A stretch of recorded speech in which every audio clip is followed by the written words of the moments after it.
The war games on Varnock Prime were designed to break even the toughest soldiers in the galaxy. The survival course, codenamed Endurance Protocol, was a grueling year-long simulation created by the Galactic Coalition's top tacticians. It mimicked everything from desert wastelands with no food or water to acid rainstorms and magnetic storms that disrupted all electronics. For most species, even completing half the course without medical intervention was considered a badge of honor. So when the newly inducted cadets from Earth, known across the stars as Deathworlders, signed up, the generals expected them to beg for extraction within the first few days. They were wrong. General Trackthal of the Varnock Empire stood behind the observation glass, his beady eyes narrowing as he watched the monitor. "Are those the humans?" he asked, voice laced with disbelief. "Yes, sir," replied his aide, a nervous Jalari lieutenant. "They entered the course at 0600 this morning." The footage showed 12 human cadets, 5 women, 7 men, casually making camp atop a cliff that was supposed to take 3 days to scale. One of them was roasting some kind of lizard over an open flame while another was playing cards.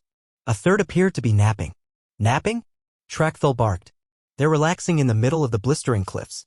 They already cleared the storm caves and the spore marsh," the aide said, shuffling nervously. "And, bypassed the magnetic zone using insulated wiring from their own gear." Trackthal leaned forward, his mandibles twitching in confusion. "They dismantled their own equipment to improvise anti-magnetic shielding? They also reprogrammed the drone predators to attack each other," the aide added.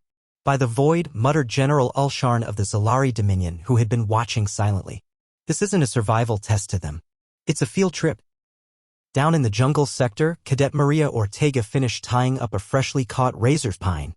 This thing would have gutted anyone not paying attention. "Yeah," replied Private Singh, sipping purified water. "Makes you wonder how these aliens even survive on their own planets." Maria chuckled. "They don't. That's why they keep calling us Deathworlders.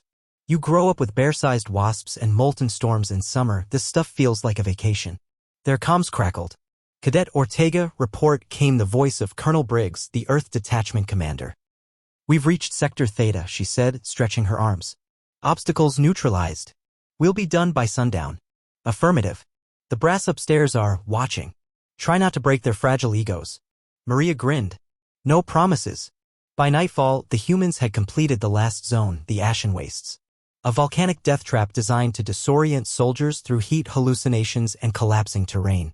Not only had they crossed it, but they'd also left behind trail markers and a makeshift bridge for future cadets. In the command room, silence fell like a dropped bomb. General Trackthal broke it first. That course was meant to take 365 rotations. 365. They did it in 18 hours.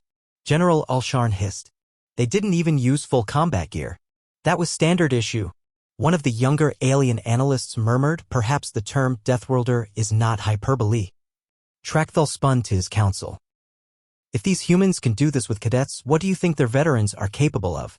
Their special forces?" The room went cold. "They didn't survive the course," Ulsharn whispered. "They dominated it." Later, aboard the Earth Command ship Resolute Dawn, Colonel Briggs reviewed the performance logs. "Let's make this an annual thing," he said with a grin. "Maybe we'll finish it in half a day next year."